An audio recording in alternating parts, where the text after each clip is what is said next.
নিজের প্রয়োজন মেটাবে, আবার এসব করে তাড়াতাড়ি খাবার খেয়ে ঘুমাই যাবে। কিন্তু আমরা আমাদের সংস্কৃতিতে, আমরা আমাদের বিধিবিধানে চেঞ্জ করে দিচ্ছি। আমরা রাত 12টা 1টা পর্যন্ত টিভি দেখতে দেখতে গল্প করতে করতে ঘুমাই, আর সকালবেলা উঠি দেরিতে। আমাদের যেমন শরীরের ক্ষতি হচ্ছে, স্বাস্থ্যের ক্ষতি হচ্ছে, সব দিকে হচ্ছে। যারা সকালবেলা অফিসে যায়, সকালবেলা উঠতে খুবই কষ্ট হয়, পারে না। আর যারা সকাল সকাল ঘুমিয়ে যায়, সার নামাজ পর খাবার খেয়ে 9টার ভিতরে যারা ঘুমাই যায়, 10টার ভিতরে, এরা 100% সকালবেলা উঠতে পারে। 9টা 10টার ভিতরে যারা রাত্রে ঘুমাবে, এরা অবশ্যই সকালবেলা উঠতে পারবে। কারণ তার শরীরের যতটুকু চাহিদা ঘুমানোর, এটা ঘুম হয়ে যাবে তার। 2টা 3টা রাত, 4টার সময় তার এই ঘুম হয়ে যাবে, অটোমেটিক তার 4টার সময় ঘুম ছেড়ে দিবে। কারণ সে তার যে দৈনিক 8 ঘন্টা ঘুমের প্রয়োজন, এই 8 ঘন্টা তো রাত 10টার সময় যদি ঘুমায়, বা 6 ঘন্টা যদি তার ঘুমের প্রয়োজন হয়, এ রাত 10টার সময় ঘুমাইলে তার 4টার সময় শেষ হয়ে যায়। তাহলে তার অটোমেটিক যখন ঘুম ছেড়ে দিবে, তখন সকালবেলা আর নামাজ আসতে অসুবিধা নাই।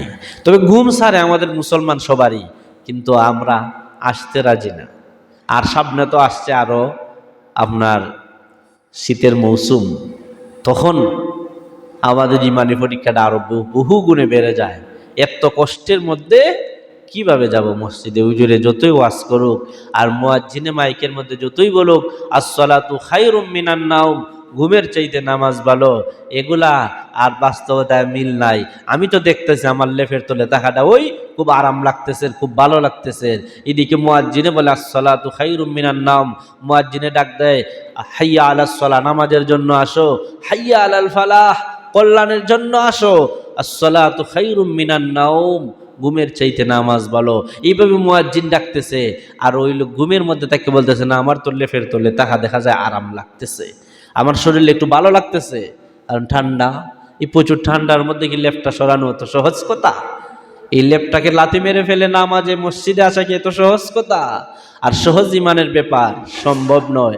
এটা যাদের ইমানের পরিপূর্ণ তাকাজা আছে তারাই পারবে, তারা না ছাড়া অন্যদের পক্ষে সম্ভব নয়।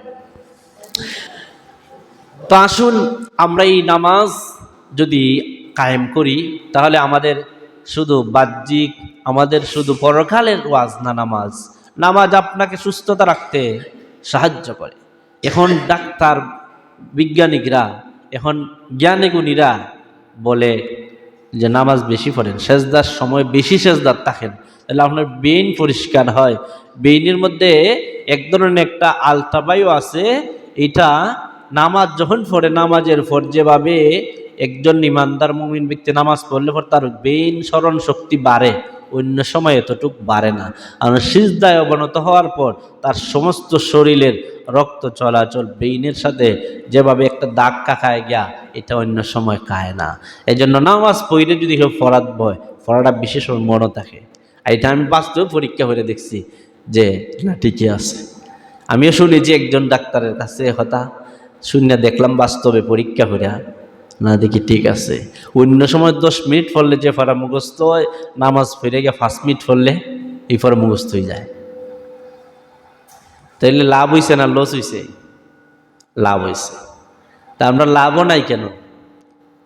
লাভও নাই এজন্য শয়তানে আমাদেরকে সব সময় ধোঁকা দেয়, আলতু ফালতু পথ দেখায়, সব সময় আমাদের পিছনে লাগিয়া থাকে।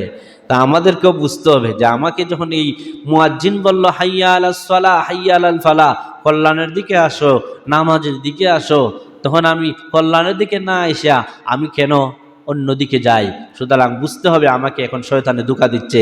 সুতরাং যে যাই কিছু বলুক না কেন, আমি অন্য সব কথা বাদ দিয়া, আমি মুয়াজ্জিন যেহেতু বলছে আল্লাহর কথা, হাইয়া আলাল ফালাহ, কল্যাণের দিকে চলো, সুতরাং সেই সময় আমাদের উচিত দৌড়িয়া মসজিদে আসা। তারপরে আসেন নামাজ আমাদেরকে, নামাজ সালাত আমাদের রুজিতে বরকত হয়। যারা নামাজ আদায় করে তাদের রুজির মধ্যে বরকত হয়। যদি বলেন সুবহানাল্লাহ। আল্লাহ রাব্বুল আলামিন ইরশাদ করেন, ওয়া'মুর আহলাকা বিস-সালাত ওয়াসতাবির আলাইহা ফালা নাসআলকা রিজকা নাহনু নারযুকুকা ওয়াল আকিবাতু লিত-তাকওয়া। আল্লাহ রাব্বুল আলামিন বলেন, ওয়া'মুর আহলাকা বিস-সালাহ, ও আমার হাবিব, আপনি আপনার পরিবার পরিজনকে, আপনার আপনজনকে, আপনার পরিবারের সদস্যদেরকে আপনি আদেশ করুন সালাতের, ওয়াস্তাবির আলাইহা, এবং নামাজের মাধ্যমে আপনি ধৈর্য ধারণ করুন। লা নাসআলাকা রিজকা, আমি অবশ্যই অবশ্যই আপনার রিজিকের মধ্যে বরকত দিব। এরপরে নাহনু নারযুকুকা, আমি আল্লাহই তো তোমাদেরকে রিজিক দেই। ওয়াল আকিবাতু লিত্তাকওয়া, আর যারা খুদাবিরু, যারা তাকওয়াবান পরেজগার মানুষ, তাদের পরিণামটাই ভালো পরিণাম, তাদের পরিণতিটি ভালো পরিণতি হয়। যারা তাকওয়াবান তাদের পরিণতিটা ভালো কাজই হয়। যারা মনে করেন কেউ যদি পরীক্ষা দেয়, পরীক্ষার হলে যদি লেখের পর তার যে ফলাফল আসবে, পরিণতিটা আসবে গে ভালো, যদি লেখে থাকে অবশ্যই ফলাফল ভালো আসবে, পরিণতিটা ভালো আসবে গে। আল্লাহ বলেন, হাবিব, আপনার পরিবার পরিজনকে আগে নামাজের আদেশ করুন, আর নামাজের মাধ্যমে ধৈর্য ধারণ করুন। আমি আল্লাহ তো রিজিক দান করি, তুমি রিজিক চাওয়া লাগবে না। আমি আল্লাহ রব্বুল আলামিন তোমার পরিবারের জন্য সহজ ব্যবস্থায় আমি আল্লাহ রব্বুল আলামিন রিজিকের দায়িত্ব নিয়ে নিলাম। আর ওয়ালা আকিবাতু লিত্তাকওয়া, যারা তাকওয়াশীল মানুষ, তাদের পরিণতিটা অবশ্যই ভালো হয়, মন্দ হয় না। এদের পরিণতিটা ভালো হবে, কারণ ভালো কাজ করেছে। হাল জাযাউল ইহসানু ইল্লাল ইহসান, ভালো কাজের পরিণতি ভালো, মন্দ কাজের পরিণতি মন্দ।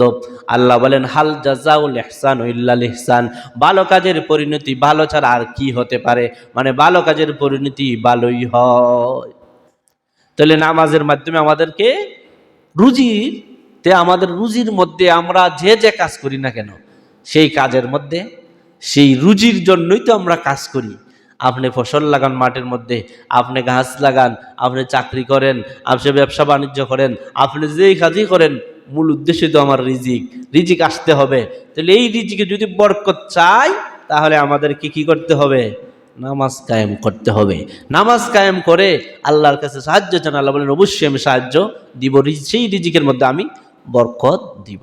আর বরকত একটা ভিন্ন জিনিস, ইথার মানে বিষয়টা আপনি যখন বাস্তবে উপভোগ করতে পারবেন তখন বুঝবেন। এমনি ওয়াজ করে আপনার বোঝানো যেত না। আপনি পরীক্ষা করবেন, পরীক্ষা করে দেখবেন এটার ফলাফলটা আছে কিনা, তখন আপনি বুঝবেন যে এটা অবশ্যই এটার ফলাফল আছে। তারপরে নামাজ আমাদেরকে ভ্রাতৃত্ব শিক্ষা দেয়, ভ্রাতৃত্ব সৃষ্টি করে। আল্লাহ রাব্বুল আলামিন বলেন, فَإِن تَابُوا وَأَقَامُوا الصَّلَاةَ وَآتُوا الزَّكَاةَ فَإِخْوَانُكُمْ فِي الدِّينِ। فَإِن تَابُوا, যদি কোনো বেঈমান লোক, কাফের লোক ঈমান আনে, তওবা করে ফেলে, ও আকামাস সালাত, নামাজ কায়েম করে, ও আতুজ যাকাত, যাকাত দেয়, ফা ইখওয়ানুকুম ফিদ্দিন, তখন সেই ব্যক্তি আর বেঈমান না, কাফের না, সে তোমার দ্বীনি ভাই। তার সাথে সম্পর্ক করা, তার সাথে আত্মীয়তা করা, তার সাথে ধর্মীয় সব কাজ লেনদেন সব করা বৈধ, সে এখন তোমার দ্বীনি ভাই। ভ্রাতৃত্ব সৃষ্টি করে নামাজ। জোরে বলেন সুবহানাল্লাহ। একজন কাফির ব্যক্তি যদি ঈমান আনে, মনে করেন সন্ধ্যার 5 মিনিট আগে সে ঈমান আনলো, ঈমান আনার সাথে সাথে সর্বপ্রথম যখন বলল লা ইলাহা ইল্লাল্লাহ মুহাম্মাদুর রাসূলুল্লাহ, ঈমান আনার করার সাথে সাথে এখন প্রথম নাম্বার কাজই হলো নামাজ। যখন নামাজে রক্ত হয়ে যাবে, আগে ভাগে আমলের যত কাজ আছে এর মধ্যে প্রথম নাম্বার কাজই হলো নামাজ পড়া। সুতরাং 5 মিনিট মাগরিবের 5 মিনিট আগে যদি ঈমান এনে থাকে, 5 মিনিট পরে যখন মুয়াজ্জিন আজান দিয়ে দিবে, তখন সেই ব্যক্তির যে কিছুক্ষণ আগে কাফের ছিল, বেঈমান ছিল, যে নামাজের ধারদারি ছিল না, তার জন্য উচিত হলো সর্বপ্রথম মুয়াজ্জিনের আজানের আপনার জবাব দেওয়া, নামাজের মধ্যে গিয়ে উপস্থিত হওয়া। এটা হলো তার দায়িত্ব। যে ঈমান আনছো, তোমার ঈমান আনার সাথে সাথেই তোমার উপর যে কাজটা পতিত হবে সেটা হলো নামাজ তুমি কায়েম করো। আর নামাজ যদি কায়েম করো, তখন তুমি মুসলমানদের দ্বীনি ভাই হয়ে যাবে। জোরে বলেন সুবহানাল্লাহ। তাহলে একজন বেঈমান, ও যদি ঈমান আনে, ঈমান তওবা করে ঈমান আনে, ঈমান আনার সাথে সাথে তার কাজ আদায় করে, তখন অন্যান্য মুমিন মুসলমানদের বাই হয়ে যায়, সে ইমানই বাই হয়ে যায়, মুমিন মুসলমান বাই হয়ে যায়। তারপরে হলো নামাজ। সালাত মানুষকে অপরাধ থেকে বিরত রাখে, পাপের কাছ থেকে বিরত রাখে। আল্লাহ রাব্বুল আলামিন এদিকে লক্ষ্য করে ইরশাদ করেন, ইন্নাস সালাতা তানহা আনিল ফাহশাই ওয়াল মুনকার। রব্বুল আলামিন ডাক দেয়া বলেন, নিশ্চয়ই নামাজ তানহা নিষেধ করে, আনিল ফাহশাই ওয়াল মুনকার, মন্দ এবং অশ্লীল কাজ থেকে নামাজ তোমাকে বাধা প্রদান করে। অর্থাৎ যারা সহি শুদ্ধভাবে নামাজ কায়েম করে, প্রতিনিয়ত নামাজ কায়েম করবে, খুশু হুজুর সাথে নামাজ কায়েম করে, আল্লাহ বলেন ওই ধরনের নামাজিরা কখনো অশ্লীল কাজের মধ্যে, মন্দ কাজের মধ্যে লিপ্ত হইতে পারে না।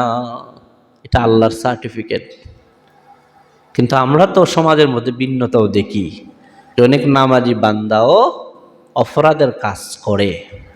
নামাজও কিন্তু আগের খাতের মুসল্লি, কিন্তু বড় বড় ডেঞ্জারাস কাজ তার মাধ্যমে হয়, তার হাতের ইশারায় হয়। বুঝতে হবে প্রকৃত নামাজি নয়। প্রকৃত নামাজি হলে একজন নামাজি ব্যক্তি আরেকজন নামাজি ব্যক্তিকে হত্যা করতে পারবে না, লুট করতে পারবে না, মদ খাইতে পারবে না, গাঞ্জা খাইতে পারবে না। অপরাধ যত বড় বড় অপরাধ আছে তার মাধ্যমে হওয়া সম্ভব নয়, সে পারবেও না। আর তার অন্তরে আল্লাহর ভীতি আসবে, সে স্টেন গান ধরলে হাত কাঁপবে তার। আর যারা এই কাজে থাকবে না, অন্য লাইনে থাকবে, সে দুই হাতে দুইটা পিস্তল লিয়া গুলি করতে পারবে, আর সে ওই কাজে অভ্যস্ত। তো প্রকৃত নামাজি ব্যক্তি এটা পারবে না। অবৈধভাবে অন্যায়ভাবে কাউকে হত্যা করা, রাসূল সাল্লাল্লাহু আলাইহি ওয়াসাল্লাম তো হাদিস শরীফের মধ্যে বলেছেনই, আল্লাহ রাব্বুল আলামিন কোরআনের মধ্যে বলেন, যে ব্যক্তি কোনো মানুষকে, একজন মানুষকে অন্যায়ভাবে, ন্যায়সঙ্গত নয়, অন্যায়ভাবে হত্যা করলো, সেজন্য পৃথিবীর সমস্ত মানুষকে হত্যা করলো। জোরে বলেন নাউজুবিল্লাহ। আর যে ব্যক্তি একজন মানুষকে হত্যার থেকে বাঁচাইয়া দিল, সেজন্য সমগ্র মানব জাতিকে সে বাঁচিয়ে দিয়েছে। জোরে বলেন সুবহানাল্লাহ। মানুষ হত্যা মহাপাপ, আর এই হত্যা কইরা যারা যায় না, সারা যায় না, তো লুকাইয়া চাপাইয়া রাখা যায় না। কারণ মানুষকে তো আল্লাহ খুব মহব্বত করে বানাইছেন। আল্লাহর যত সৃষ্টি আছে সমগ্র সৃষ্টির চাইতে মানুষকে আল্লাহ বেশি মর্যাদা দিয়েছেন, নিজ কুদরতের হাত দিয়ে আল্লাহ রব্বুল আলামিন বানাইছেন। এজন্য এই মানুষের প্রতি রব্বুল আলামিনের মায়া বেশি, দয়া বেশি।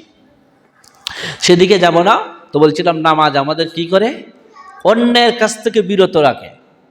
আপনি আপনার যাচাই করবেন যে যেই ছেলেগুলা মদ খায়, গাঞ্জা খায়, ইয়াবা খায়, অবৈধ অভদ্রভাবে চলে, এরা নিয়ে নামাজ পড়ে, দেখবেন একটুই তার দাঁড় দিন না, সব ঠিক ওই ক্লাবের ওই অমুক জায়গাত, ওই স্টেশন, ওই জায়গায় জায়গায় ঘুরে, রাস্তায় রাস্তায় ঘুরে।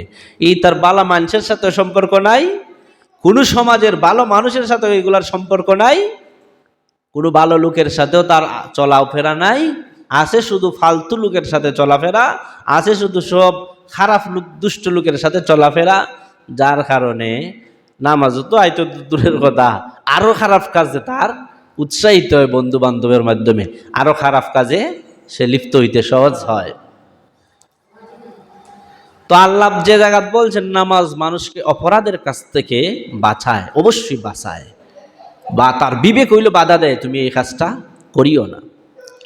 এরপরও নামাজি ব্যক্তিও অপরাধ করতে পারে, একদম যে তোমার নামাজে বাইন্দে আটকাইবে তা কিন্তু না। নামাজ তো আপনাকে এইভাবে থাকে না, কারণ শয়তান নামক যে একজন শত্রু আমাদের আছে, এটা ফির সাহেবও মানবে না, হুজুরও মানবে না, ইমাম সাহেব না, মুয়াজ্জিন সাহেব না, সবরে ধোঁকা দিতে পারে।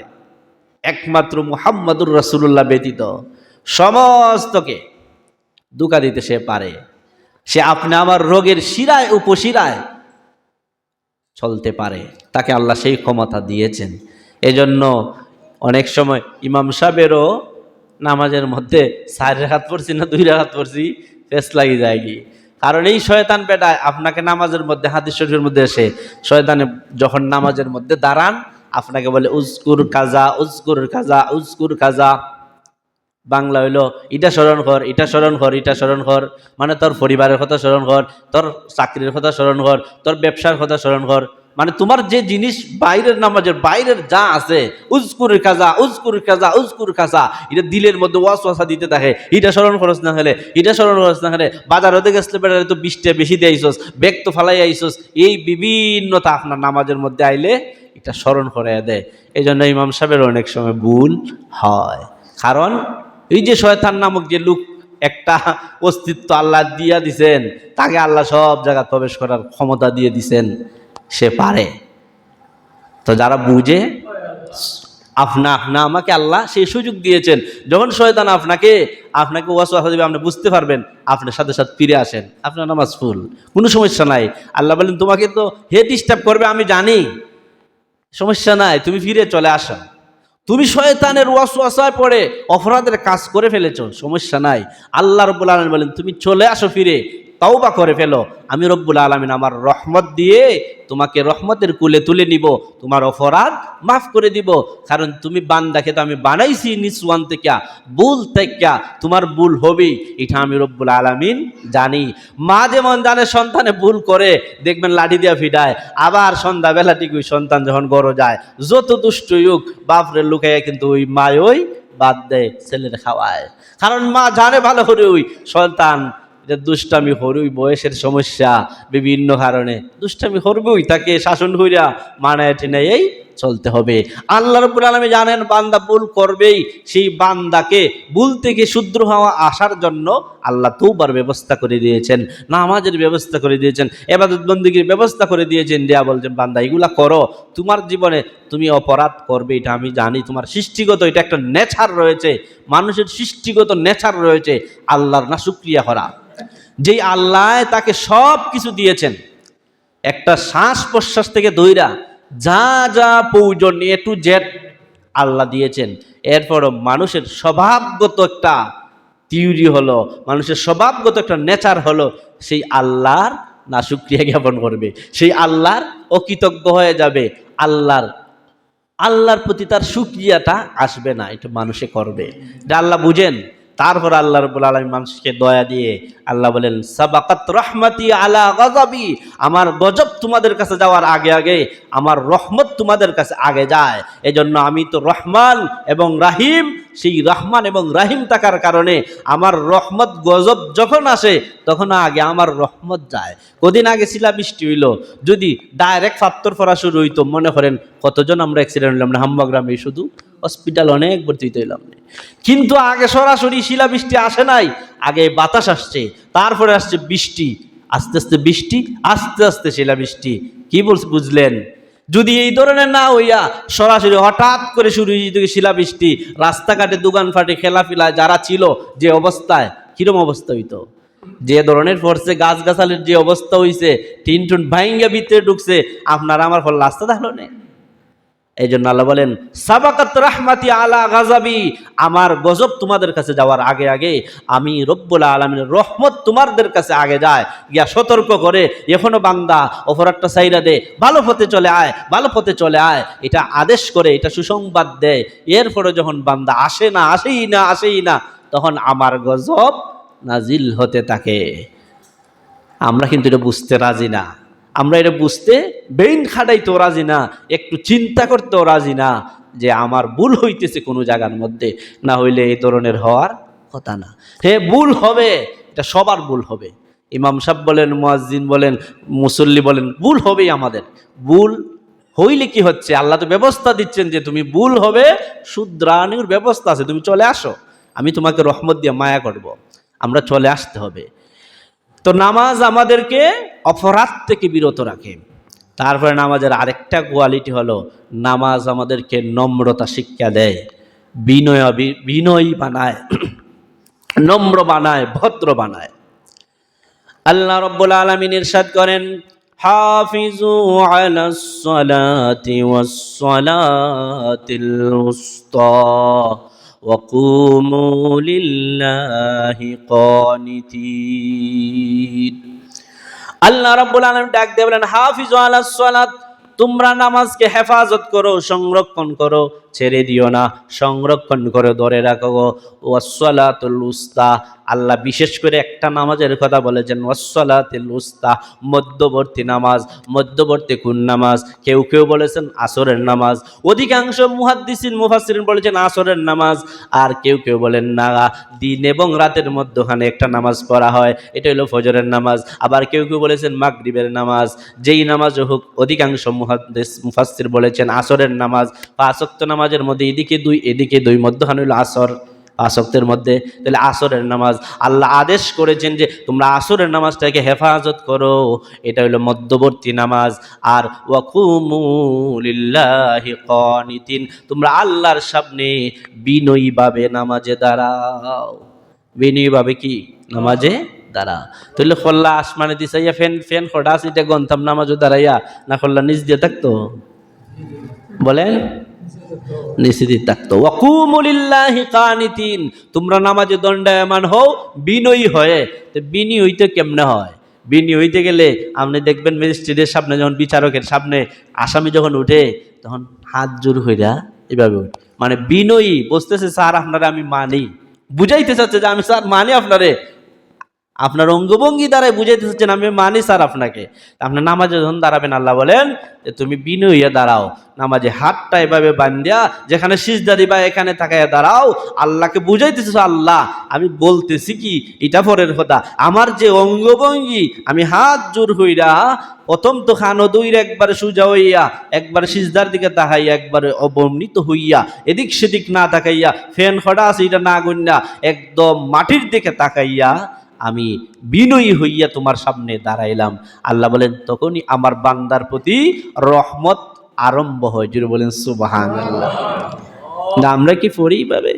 আমরা দেখি ডাইনে খেলা দাঁড়াইলো আজকে জুম্মাত, ফ্যানটা তো মসজিদও গেলাম, অনেক সুন্দর সুন্দর ফ্যান, ফ্যান কয়টা আছে এটা কে গনি মসজিদ, এসি কয়টা আছে এটা গন্যায়, নামাজ সঠিকভাবে পড়ছে মসজিদও, ভালো মসজিদও গেছে, মনে করেন হবিগঞ্জ আপনার কেন্দ্রীয় মসজিদের মধ্যে গেছে, চৌধুরী বাজার, ফ্যান কতটা আছে, এরপরে আপনার ঠাইস কি সুন্দর, এসি কত সুন্দর, ঘড়ি কত সুন্দর, এগুলা খুব মনোযোগী আকর্ষণ। কিন্তু নামাজের জন্য যে গেছে, নামাজের যে আকর্ষণ থাকার কথা, এই আকর্ষণ তার নাই। এটি ওয়াকুমু লিল্লাহি কানিতিন, আল্লাহ বলেন আনুগত্যশীল বান্দা হয়ে দাঁড়াও। তাহলে নামাজের মধ্যে যখন আমরা দাঁড়াবো, নামাজের দাঁড়ানোর অঙ্গি ভঙ্গিতে বুঝতে হবে আল্লাহ আমি তোমাকে মানছি, যা করছি নামাজের বাইরে তো সব বাদ, একবার সিলিন্ডার হইয়া আপনার সামনে দাঁড়াইলাম। তখনই আল্লাহর পক্ষ থেকে আমরা রহমত পাবো, আল্লাহর পক্ষ থেকে বরকত পাবো। জোরে বলেন সুবহানাল্লাহ। আর শোন, এরপরে নামাজ এটা বলে শেষ করব। নামাজ আমাদেরকে নেতা নির্বাচন শিক্ষা দেয়, নামাজ আমাদেরকে সুশৃঙ্খল শিক্ষা দেয়। আপনি নামাজ যখন দাঁড়ান, দেখবেন আমরা মসজিদে, ছোট মসজিদ 5 কাদার মানুষ হবে, যে দেখবেন হবিগঞ্জ কেন্দ্রীয় ঈদগাহ যখন 10,000 মানুষের নামাজ পড়ে, ইমাম সাহেব কয়জন? ইমাম সাহেব একজন। 10,000 মানুষের লাইন দইরা দাঁড়ায় রইছে একদম সোজা হইয়া, 10,000 মানুষ, কেউ কথা বলে না। ইমাম সাহেব যখন আল্লাহু আকবার বলেছেন, সবাই নিয়ত বাঁধছে, কোনো কথা নাই, একদম নামাজে সালাম ফিরানোর পর এর কথা বলে। এই যে এত সুশৃঙ্খলভাবে নামাজ তারা পড়তেছে, এই সুশৃঙ্খলটা নামাজ ছাড়া আপনি আপনার ঈদগাহের মধ্যে 100 জন মানুষ একটা লাইন ধরাচ্ছেন, দেখেন পারবেননি, সম্ভব নয়। সেনাবাহিনী যে এত কঠিন শিক্ষা দেয়, তাদের এত কঠিন ট্রেনিং দেয়, এরপরও মিনিটের ভিতরে 10,000 মানুষের লাইন ধরাইতো 10,000 সেনারে সম্ভব নয়।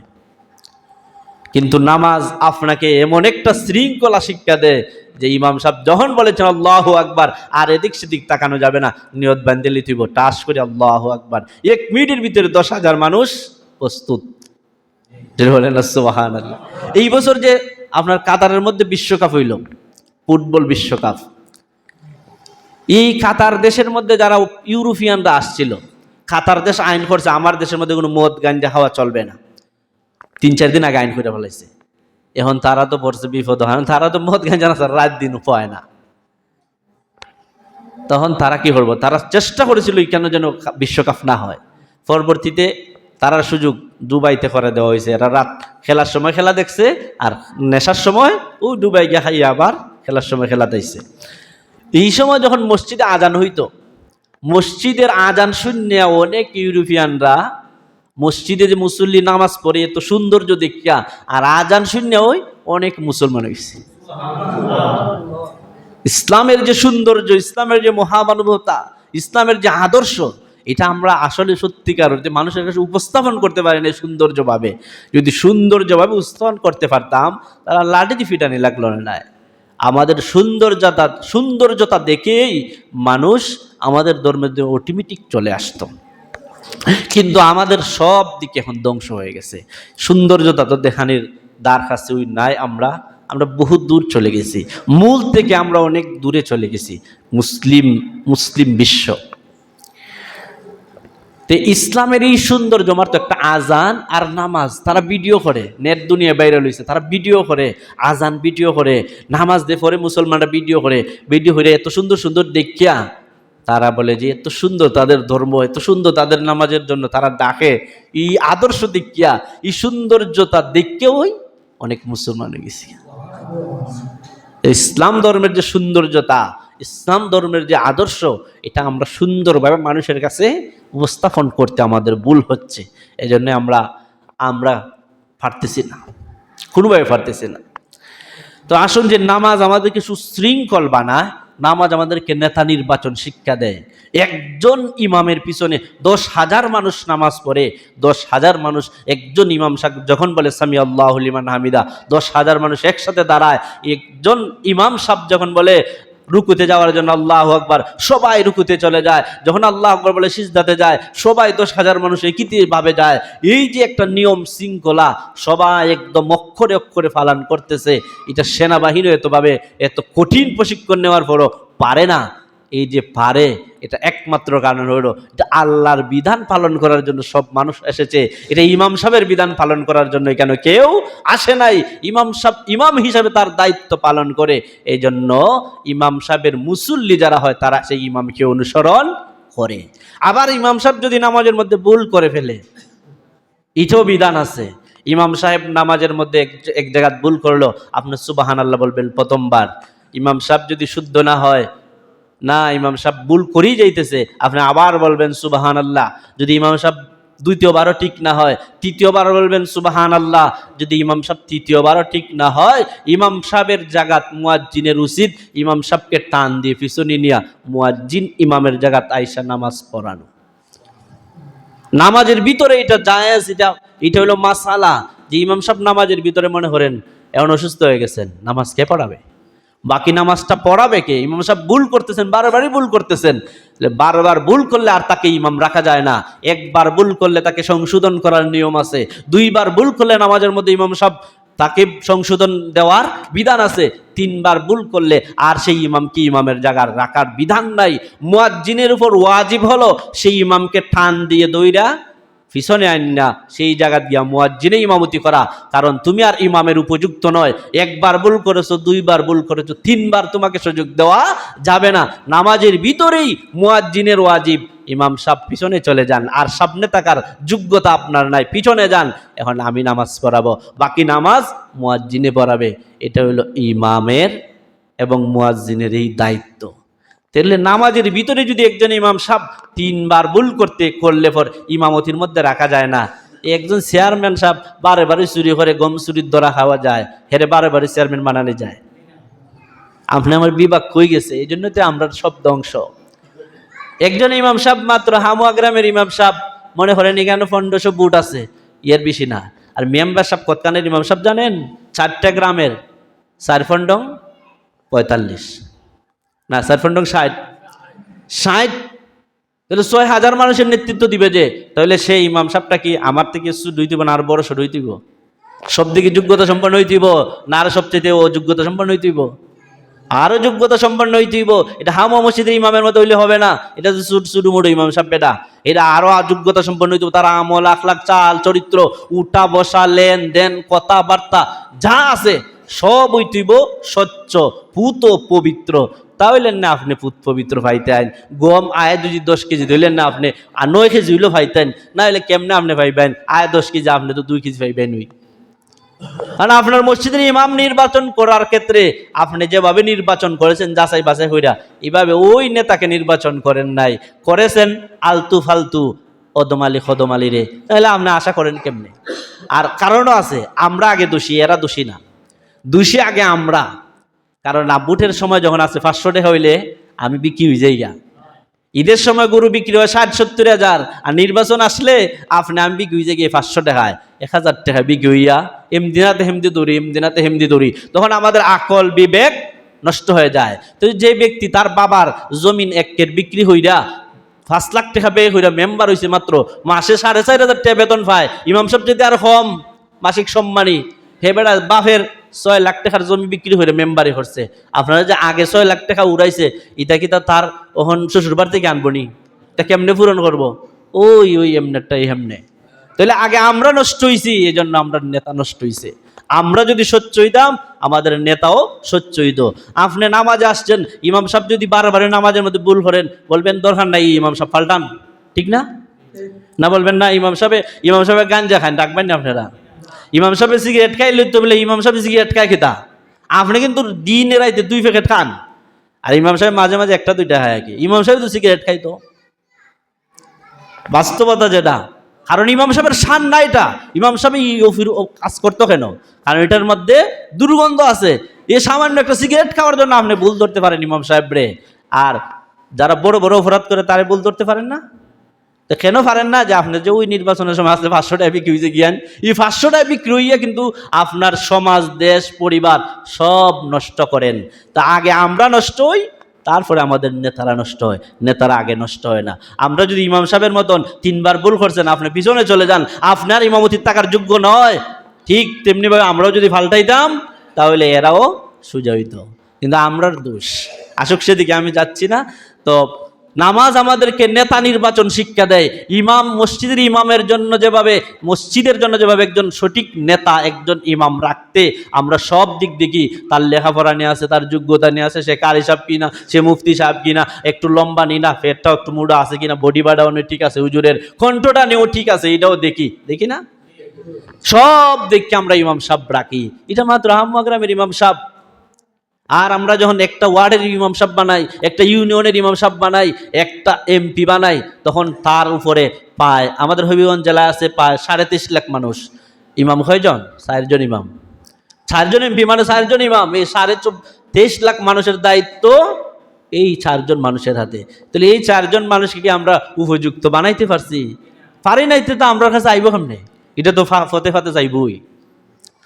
তো সেদিকে আমি বলছি না। তো এই ইমামের ক্ষেত্রে আমরা যদি মসজিদের ইমামের নিয়োগের ক্ষেত্রে এই নীতি অবলম্বন করতে পারি, তাহলে সব ইমাম নেতা নির্বাচনের ক্ষেত্রে আমরা ওই নীতি অবলম্বন করতে হবে। তাহলে শান্তি কামনা করলে একটু পাওয়ার আশা করা যায়। না এছাড়া আপনি আশা করুন যদি, এটা ভুল আশা। কারণ আপনি আমরা গাছ লাগাইয়া নাইকল আশা করলে হবে না। নির্বাচনে সময় আসলে আপনি 500 টাকা ভিক্ষা দেবেন গিয়া, আবার বললেন মেম্বারে তো আমার চাল দেয় না, মেম্বারে তো আমার টিসিবির কার্ড দেয় না, মেম্বারে তো আমার এটা দেয় না। আর 500 দিতে বিকছিল আগের রাত্রে, এটা কি স্মরণ নাই? বেড়ার বাপের জমি দেবে ইচ্ছা মেম্বারি করে পাস করছিল, এখন তোমার টিসিবির মাল দিব না? আগে জমি জুড়াই দিব বেড়ার বাপের 2 ক্ষেত আগে জুড়াইবো। কারণ তার উদ্দেশ্যই থাকবো আমি 6 লাখ টাকা কি করছি, লস করছি নির্বাচনে, আগে 12 লাখ বাইর করি লই। আর 4,500 টাকা একজনের মেম্বারের সম্মানই পায়, ইমাম সাহেবের চাইতে আরো কম পায়। বেড়া 4,500 যাইব কি বেড়ার চা খাওয়ানি তুই মেম্বার হইলে। সেদিকে যাচ্ছি না। তাহলে নামাজ আমাদেরকে নেতা নির্বাচন শিক্ষা দেয়, এবং সেই নেতা আনুগত্য করতে হবে, মানতে হবে। কতক্ষণ মানবেন সেই নেতার কথা? যতক্ষণ সেই নেতা আল্লাহর কথা মানে, আল্লাহর বিধিবিধানে চলে। যেমনিভাবে নামাজের মধ্যে ইমাম সাহেব নেতাগিরি, ততক্ষণ ইমাম সাহেবের চলবে যতক্ষণ আল্লাহর বিধান অনুযায়ী নামাজ পড়াবে। যদি নামাজের ভিতরে ইমাম সাহেব সূরা ভুল করে, একবারের জায়গা 3 বার আপনি ইমাম রাত মুয়াজ্জিন নামাজ পড়াবে, ঠিক এই কি ফায়দা? তাহলে নামাজ আমাদেরকে নেতা নির্বাচন শিক্ষা দেয়, সুশৃঙ্খলতা শিক্ষা দেয়, আমাদের শরীরের উপকার, আমাদের সব উপকার। সেই নামাজ আমরা কায়েম করি না। কেন করি না? আমাদেরকে শয়তানে ধরেছে, আমাদেরকে ওয়াসওয়াসা দেয়, আমাদেরকে এই দিক সেই দিক ঘুরায়, খালি ঘুরায়। এই জন্য আমরা ফান্দে পড়ে গেছি, এই শয়তানের ওপর চড়ার থেকে আমাদেরকে বেরিয়ে আসতে হবে। এই রাসূল সাল্লাল্লাহু আলাইহি ওয়াসাল্লাম হাদিস শরীফের মধ্যে বলেছেন, এই কথাটা বলে শেষ করব, যে 4 দল নামাজি ব্যক্তিরা, 4 দল, এরা 4 জন ব্যক্তির সাথে জান্নাতে যাবে। 1 নম্বর হলো নামাজিরা সর্বপ্রথম আবু বকর সিদ্দিকের সাথে জান্নাতে যাবে। একদল নামাজি আবু বকর সিদ্দিকের সাথে জান্নাতে যাবে, আরেক দল নামাজি উমর রাদিয়াল্লাহু তাআলা আনহুর সাথে জান্নাতে যাবে, আরেক দল নামাজি হযরত উসমান গনি রাদিয়াল্লাহু তাআলা আনহুর সাথে জান্নাতে যাবে, আরেক দল নামাজি হযরত আলী রাদিয়াল্লাহু তাআলা আনহুর সাথে জান্নাতে যাবে। জুড়ে বলেন সুবহানাল্লাহ। নবীর 4 জন সাহাবীর সাথে নবীর উম্মতের সমস্ত নামাজিরা এই 4 জন নেতৃত্বে জান্নাতের মধ্যে চলে যাবে। আবার বিপরীতে বলেছেন, যারা বেনামাজি, যারা বেঈমান কাফের, তারা 4 জনের নেতৃত্বে জাহান্নামের মধ্যে যাবে। 1 নম্বর হলো ফেরাউন, 2 নম্বর হলো হামান, 3 নম্বর হলো কারুন, 4 নম্বর হলো উবাই ইবনে খালফ। প্রশ্ন হলো, যারা নামাজ পড়বে এরা 4 জনের সাথে জান্নাতে যাবে, আর যারা পড়বে না এরা এই 4 জন বেঈমানের সাথে কেন যাবে? এটা 4 জন না হইয়া তো আরো বেশি হইতে পারতা, অন্য অন্য বর্ণের হইতে পারতা, কিন্তু 4 জন কেন বললেন? 1 নম্বর হলো হযরত আবু বকর সিদ্দিক রাদিয়াল্লাহু তাআলা আনহু, খলিফাতুল মুসলিমিন, মুসলমানদের নেতা, মুসলমানদের রাষ্ট্র পরিচালনা করার পরও নামাজ কায়েম রেখেছিলেন। আর ওনার মন্ত্রী ছিল হযরত উমর রাদিয়াল্লাহু তাআলা আনহু। উমর রাদিয়াল্লাহু তাআলা আনহু মন্ত্রিত্ব থাকার পরেও নামাজ বাদ দেন নাই, 5 ওয়াক্ত নামাজ ঠিক পড়েছেন। এজন্য নবীজি বুঝাইতে চান, যারা দুনিয়ার ক্ষমতা পাওয়া, আল্লাহ যদি কেউ এই নিয়ামত দেয়, তাহলে তুমি যদি মনে করো এমপি হইছ, তুমি রাষ্ট্রপ্রধান হয়েছ, বলতে পারো আমার রাষ্ট্রের খামুই আমার সারাদিন যায়। তুমি খেয়াল করো আবু বকর সিদ্দিকের সাথে, আবু বকর সিদ্দিক যেভাবে খেলাফতুল মুসলিমিন, খলিফাতুল মুসলিমিন হওয়ার পর নামাজ বাদ দেয় নাই, উমর যেভাবে মন্ত্রী হওয়ার পরেও তার নামাজ বাদ দেয় নাই, তুমি তাদের প্রতি খেয়াল রাখো। তারা যদি নামাজ পড়তে পারে, আমি কেন পারবো না? আমিও এমপি হব, মন্ত্রী হব, আমিও রাষ্ট্রপতি হলেও আমিও নামাজ পড়তে পারবো। এজন্য যেই সমস্ত রাষ্ট্রপ্রধানরা নামাজ পড়বে, এরা হযরত আবু বকর সিদ্দিকের সাথে সাথে জান্নাতে চলে যাবে। আর যেই সমস্ত কর্মকর্তা কর্মচারীরা রাষ্ট্রীয় কর্মচারীর দায়িত্ব পালন করার সাথে সাথে নামাজ কায়েম করবে, আবু বকরের মন্ত্রী হলো উমর, উমরের সাথে তারা জান্নাতে চলে যাবে। এবার ধনীরা প্রশ্ন করবে, ধনীরাও তো জান্নাত যাবে উসমানের মতো। বলতে পারেন অনেক ধনীরা এই কথা বলে যে ধনের জ্বালায় হিসাব রাখতে রাখতেই পারি না, নামাজ পড়তাম কোন সময়। তুমি খেয়াল করে দেখো, হযরত উসমান গনি রাদিয়াল্লাহু তাআলা আনহু এমন ধনী, যাকে নবীজি উপাধি দিয়েছেন গনি। গনি শব্দের অর্থ হইল ধনী। বলেন না সুবহানাল্লাহ। গনি শব্দের অর্থ হইল ধনী, যাকে নবী বলেছেন ধনী। এত বড় বিশাল ধনীর মালিক হওয়ার পরেও হযরত উসমানের নামাজ একক তো কাজা যায় নাই, তাহলে তুমি কি ধনী হইলাই? ধনীর কারণে, তোমার ধনের কারণে নামাজ পড়তে পারো না। তুমি খেয়াল করো উসমানের মতো, যে উসমান যদি বিশাল ধনী হওয়ার পরও নামাজ কায়েম করতে পারে, তাহলে আমি কেন পারবো না? আমি পড়তে হবে। এজন্য যত সমস্ত ধনীরা ধনী হওয়া সত্ত্বেও নামাজ কায়েম করবে, ওই সমস্ত ধনীরা হযরতে উসমান রাদিয়াল্লাহু তাআলা আনহুর সাথে জান্নাতে যাবে। এবার গরিব হইলে প্রশ্ন করতে পারো কেমনে নামাজ পড়বো? হযরত আলীর দিকে তাকাও। আলী ছিলেন একদম নবীর সাহাবীদের মধ্যে সবচেয়ে গরিব। গরিব অবস্থা বলে আমি কাম কাজ করতে করতে আমার দিন যায়, আকবরারকে তো কাম করি, আমারে নামাজের সময় দেয় না। না না, হযরত আলী রাদিয়াল্লাহু তাআলা আনহুর জীবনের দিকে খেয়াল করো। আলী রাদিয়াল্লাহু তাআলা আনহু গরিব হওয়া সত্ত্বেও নামাজ একদিনও বাদ দেয় নাই। এজন্য তুমি গরিব হইয়া এই অসুবিধা দেখাইও না। তুমি চিন্তা করো, হযরত আলী যদি গরিব হওয়া সত্ত্বেও, শ্রমিক হওয়া সত্ত্বেও, একজন সাধারণ মানুষ হওয়া সত্ত্বেও তিনি যদি নামাজ কায়েম করতে পারেন, আমিও পারবো। ওই যত সমস্ত অভাবীরা আছে, ওই অভাবীরা যদি ওমর হযরত আলী রাদিয়াল্লাহু তাআলা আনহুর দিকে খেয়াল করিয়া তারা নামাজটা কায়েম রাখতে পারে, ওই সমস্ত দরিদ্র মানুষরা হযরতে আলী রাদিয়াল্লাহু তাআলা আনহুর সাথে জান্নাতে চলে যাবে। আর বেঈমানদের মধ্য থেকে যারা রাষ্ট্রের ক্ষমতা পাইল, আল্লাহ তাদেরকে এই নিয়ামত দিল, বলল খালি রাষ্ট্রের জ্বালায় আমি নামাজ পড়তে পারি না, আমি কোনো কাম করতে পারি না, এই মামলা আসে সেই মামলা আসে আমার কাছে। ওই সমস্ত ব্যক্তিরা, ওই ফেরাউন ছিল রাষ্ট্রপ্রধান, ওই ফেরাউনের সাথে জাহান্নামে যাবে। তারপরে ফেরাউনের মন্ত্রী ছিল হামান, যারা রাষ্ট্রীয় ক্ষমতা পাওয়ার পর কর্মচারীর দায়িত্ব পালন করার পর বলে সরকারের কর্মচারীর দায়িত্ব পালন করতে নামাজ পড়তে পারি না, খালি অফিসের সাইন হই দেওয়ান লাগে। তুমি চিন্তা করে দেখো, ওই ফেরাউনের মন্ত্রী ছিল হামান, হামানও নামাজ পড়তো না, এজন্য তুমি হামানের সাথে জাহান্নামে যাবে। আর ধনীদের মধ্য থেকে বেঈমানদের মধ্যে ছিল একজন, তার নাম হলো কারুন। বিশাল সম্পদের মালিক ছিল, তার সম্পদে শুধু চাবি রাখতে একটা উট লাগতো, একটা উট লাগতো তার সম্পদের চাবি বহন কইরা নিতে। বুঝেননি সম্পদ কত খান? আলমারি তার কতটা, সন্দুক কতটা, যার চাবি বহন করে নিতে একটা উট লাগে। এই কারুনের সম্পদ সব জমিনে চলে গেছে, জমিনের নিচে চলে গেছে। ওই কারুন যারা সম্পদশালী হবে বলবে সম্পদের কারণে নামাজ পড়তে পারছি না আল্লাহ। আল্লাহ বলবেন তাহলে তুমি ওই একজন বেঈমান আছে যারে আমি দুনিয়া নিয়ামত দিয়েছিলাম সম্পদ, যেহেতু পারছো না তুমি তোমার সম্পদের জ্বালায়, তাহলে ওই বেঈমান কাফির যার সম্পদ ছিল সেও নামাজ পড়তে পারে না, আমাকে আল্লাহ হিসেবে জানতে পারে নাই, তার সাথে তোমার বন্ধুত্ব হোক, তার সাথে তুমি জাহান্নামে যাও, জাহান্নামে চলে যাবে। 4 নাম্বার হলো উবাই ইবনে খালফ। এ খুব দুষ্ট দুরাচার ছিল, আসলে ছিল খুব দরিদ্র হইল বড়, খুব খারাপ ডেঞ্জারাস মানুষ। দরিদ্র খুব ডেঞ্জারাস মানুষ। যারা দরিদ্র অবস্থা থাকে হইব, দরিদ্রতার কারণে, শ্রমিকগিরির কারণে আমি নামাজ কায়েম করতে পারি নাই, আল্লাহ বলবেন যাও যাও, তোমার সাথে একটা মিল আছে, আমার বিরুদ্ধে একটা লোক ছিল, তার নাম হলো উবাই ইবনে খালফ, ওই উবাই ইবনে খালফের সাথে তুমি জাহান্নামে চলে যাও। যদি বলেন নাউজুবিল্লাহ, তাহলে কোনো বাহানা দেখে কাজ হবে না, বলে যে আমি এইটার কারণে এইটা পারছি না, এইটার কারণে নামাজ পড়তে পারছি না, এটা চলবে না আল্লাহ রাব্বুল আলামিনের দরবারে। আসুন আমরা নামাজ কায়েম করি, নিজের বরকতটা নিজে হাসিল করে নেই।